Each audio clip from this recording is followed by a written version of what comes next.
Hi hello everyone, ಎಲ್ಲರೂ ಹೇಗಿದ್ದೀರಾ? ಇವತ್ತು ಸೂಪರ್ ಆಗಿರುವಂಥ ಒಂದು ಟೊಮೆಟೊ ಚಟ್ನಿ ರೆಸಿಪಿ ಜೊತೆ ಬಂದಿದ್ದೀನಿ.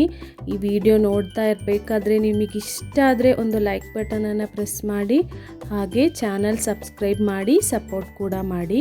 ಹಾಗಾದರೆ ಬನ್ನಿ ನಮಗೆ ಇವತ್ತಿನ ರೆಸಿಪಿ ಶುರು ಮಾಡೋಣ.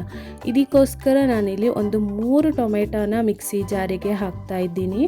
ಹಾಗೆ ಒಂದು 4 ಕಾಶ್ಮೀರಿ ಚಿಲ್ಲಿಯನ್ನು ತಗೊಂಡಿದ್ದೀನಿ. ಇದು ಕಲರಿಗೋಸ್ಕರ ಅಷ್ಟೇ. ಹಾಗೆ ಇಲ್ಲಿ ಒಂದು 2 ಈರುಳ್ಳಿಯನ್ನು ತಗೊಂಡಿದ್ದೀನಿ, ಇದನ್ನು ಕೂಡ ಹಾಕ್ತಾ ಇದ್ದೀನಿ. ಹಾಗೆ ಇಲ್ಲಿ ಒಂದು 8 ಖಾರ ಇರುವಂಥ ಒಣಮೆಣಸನ್ನು ತಗೊಂಡಿದ್ದೀನಿ, ಇದನ್ನು ಕೂಡ ಹಾಕಿ. ಹಾಗೆ ಇಲ್ಲಿ ಒಂದು 4 ಬೆಳ್ಳುಳ್ಳಿ, 1 ಪೀಸಷ್ಟು ಶುಂಠಿಯನ್ನು ತಗೊಂಡಿದ್ದೀನಿ. ಹಾಗೆ ಇದನ್ನು ನೈಸಾಗಿ ರುಬ್ಕೊಳ್ಳಿ, ಫುಲ್ಲು ನೈಸಾಗಿ ಪೇಸ್ಟಾಗಿ ರುಬ್ಕೋಬೇಕು. ಈಗ ನೋಡಿ ಇಲ್ಲಿ ನಾನಿಲ್ಲಿ ನೈಸಾಗಿ ರುಬ್ಕೊಂಡಿದ್ದೀನಿ, ಇಷ್ಟ ಆದರೆ ಸಾಕು. ಈಗ ಒಂದು ಕಡಾಯಿಗೆ 3 ಟೇಬಲ್ ಸ್ಪೂನಷ್ಟು ಎಣ್ಣೆಯನ್ನು ಹಾಕ್ತಾ ಇದ್ದೀನಿ.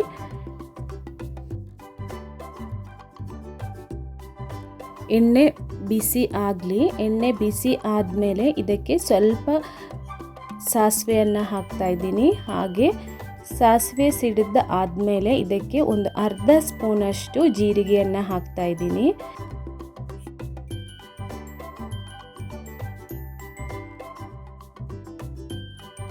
ಹಾಗೆ ಇಲ್ಲಿ ಸ್ವಲ್ಪ ಕರಿಬೇವಿನ ಸೊಪ್ಪನ್ನು ಕೂಡ ಹಾಕ್ತಾ ಇದ್ದೀನಿ. ಕರಿಬೇವಿನ ಸೊಪ್ಪು ಹಾಕಾದ್ಮೇಲೆ ಇಲ್ಲಿ 1 ಟೇಬಲ್ ಸ್ಪೂನಷ್ಟು ಕಡಲೆ ಹಿಟ್ಟನ್ನು ಹಾಕ್ತಾ ಇದ್ದೀನಿ. ಕಡಲೆ ಹಿಟ್ಟನ್ನು ಈಗ ಚೆನ್ನಾಗಿ ಲೋ ಫ್ಲೇಮ್ನಲ್ಲಿ ಹುರ್ಕೋಬೇಕು.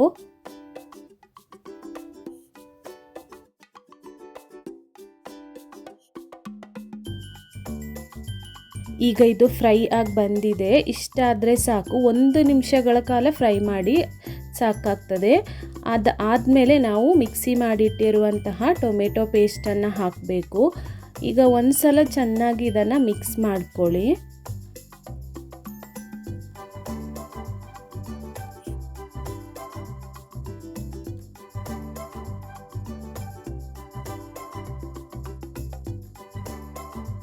ಹಾಗೆ ಇದಕ್ಕೆ ರುಚಿಗೆ ತಕ್ಕಷ್ಟು ಉಪ್ಪನ್ನು ಹಾಕಿ, ಟೊಮೆಟೊಯಿಂದ ಫುಲ್ಲು ನೀರೆಲ್ಲ ಡ್ರೈ ಆಗಿ ಬರಬೇಕು, ಅಲ್ಲಿಗಂಟ ಮೀಡಿಯಂ ಫ್ಲೇಮ್ನಲ್ಲಿಟ್ಟು ಕುಕ್ ಮಾಡಿ.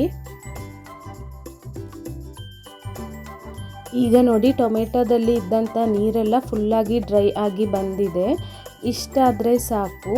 ಈ ಟೈಮಲ್ಲಿ ನಾವು ಇದಕ್ಕೆ ನೀರನ್ನು ಆ್ಯಡ್ ಮಾಡಬೇಕು. ನಾನಿಲ್ಲಿ 2.5 ಕಪ್ಪಷ್ಟು ನೀರನ್ನು ಆ್ಯಡ್ ಮಾಡಿದ್ದೀನಿ. ನಾವು ರುಬ್ಬಿರುವಂಥ ಮಿಕ್ಸಿ ಜಾರಿಗೆ ನೀರನ್ನು ಹಾಕಿ ಇವಾಗ ಇದಕ್ಕೆ ಹಾಕ್ತಾ ಇದ್ದೀನಿ. ಒಂದು 2.5 ಕಪ್ಪಷ್ಟು ನೀರನ್ನು ಹಾಕಿದ್ದೀನಿ.